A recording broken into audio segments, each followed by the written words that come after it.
أعوذ بالله من الشيطان الرجيم ثم لآتينهم من بين أيديهم ومن خلفهم وعن أيمانهم وعن شمائلهم ولا تجد أكثرهم شاكرين. Allah Subhanahu wa taala di dalam surat Al-A'raf ayat ke-17 mengajarkan kepada kita bahwa kita harus selalu waspada terhadap musuh kita, yaitu asy-syaitan.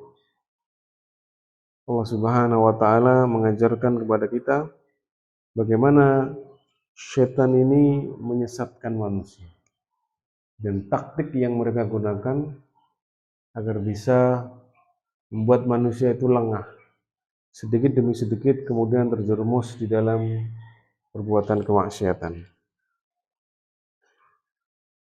Mereka mengatakan, "Tsumma la'atiyannahum min baini aydihim." Kemudian pasti aku akan mendatangi mereka. Min baini aydihim, dari depan mereka, wa min khalfihim, dari belakang mereka, wa an aymanihim, wa an aymanihim, dari kanan, wa an syama'ilihim, dan dari kiri mereka. Wala tajidu aktsarahum syakirin. Dan engkau ya Allah tidak akan mendapati kebanyakan mereka bersyukur. Ini adalah janji setan yang diucapkan kepada Allah Subhanahu wa taala. Karena iblis ini merasa sudah dibuat sebagai makhluk yang terlaknat, jauh dari rahmat Allah, makhluk yang tersesat, maka dia kemudian mencari teman manusia yang bisa disesatkan. Dan dia akan mendatangi mereka dari depan, belakang, kanan, kiri. Dan yang paling penting cara mereka yaitu dengan cara membuat manusia ini tidak bersyukur. Wala tajidu aktsarahum syakirin. Setan akan selalu membuat manusia itu melakukan dosa-dosa, itu dianggap sebuah perbuatan yang indah, perbuatan yang baik. Di dalam ayat yang lain Allah Subhanahu wa taala mengatakan, wa idz zayyana lahumus syaitanu a'malahum. Dan ingatlah ketika setan menjadikan terasa indah bagi mereka perbuatan mereka. Jadi tugas utama mereka adalah membuat manusia ini tidak bersyukur. Tugas utama setan membuat manusia ini lalai dan tidak bersyukur kepada Allah Subhanahu wa taala. Tidak menghargai apa yang telah diberikan oleh Allah Subhanahu wa taala. Setiap hari kita diberi kenikmatan untuk bisa bernafas, kenikmatan untuk bisa berdiri, bangun tidur, jalan ke masjid, melakukan sholat. Kemudian setan ini terus-menerus mengingatkan kita terhadap apa yang belum kita miliki. Mungkin mobil yang belum kita miliki, atau uang yang belum kita punyai, dan membuat kita selalu mengeluh, selalu merasa kurang, sehingga tidak mensyukuri nikmat Allah Subhanahu wa taala. Kemudian setan ini mendatangi dari kanan mereka, kiri mereka, dari belakang, depan, mengingatkan tentang kenikmatan-kenikmatan dunia yang mereka itu menghiasi dunia itu seakan-akan yang paling indah untuk manusia itu apa yang ada di dunia. Dan selalu mengajak manusia untuk mengingat-ingat kenikmatan-kenikmatan yang sebenarnya itu berdosa. Contoh maksiat-maksiat yang dulu dia pernah lakukan. Tsumma la'atiyannahum min baini aydihim wa min khalfihim.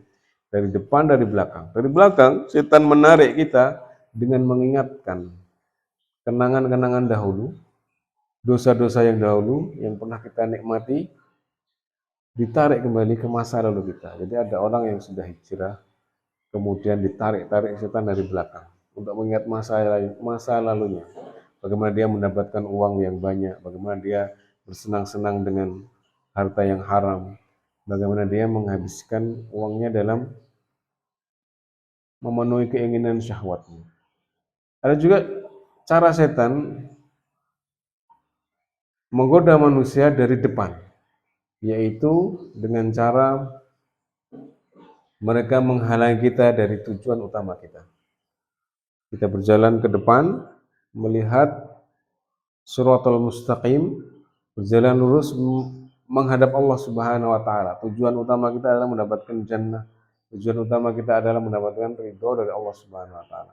Kemudian setan ada di depan kita dan mengganggu pandangan kita, menyelewengkan kanan atau menyelewengkan ke kiri, mengajak perbuatan-perbuatan kemaksiatan, perbuatan-perbuatan dosa yang tidak sesuai dengan tujuan utama hidup kita, yaitu beribadah kepada Allah Subhanahu wa taala.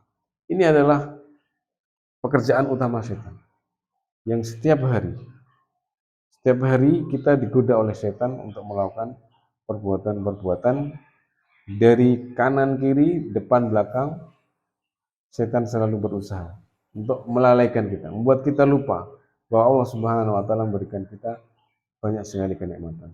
Ini yang kedua, setan selalu menghiasi amal perbuatan keburukan itu menjadi sebuah pembenaran. Oh, ini ada dalilnya. Oh, ini ada tujuannya, kan baik. Saya bertransaksi riba dengan cara yang ribawi, tapi kan tujuannya baik, untuk membantu sesama, untuk membantu keluarga saya, untuk membantu orang yang membutuhkan. Kemudian misalkan saya ini menghina kamu atau mencela kamu agar kamu itu belajar mentalnya biar kuat. Padahal sebenarnya hanya dia melampiaskan amarahnya, melampiaskan nafsunya.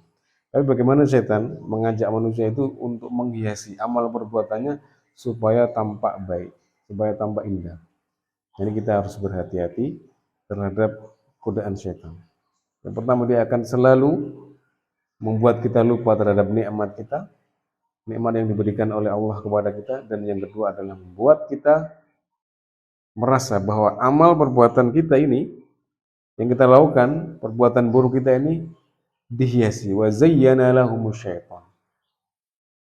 Perbuatan itu menjadi tampak indah di mata kita, padahal sebenarnya perbuatan itu adalah perbuatan dosa. Demikian, wallahu alam shawab, walhamdulillah, wassallallahu ala nabiyyina Muhammad wa ala alihi wasallam.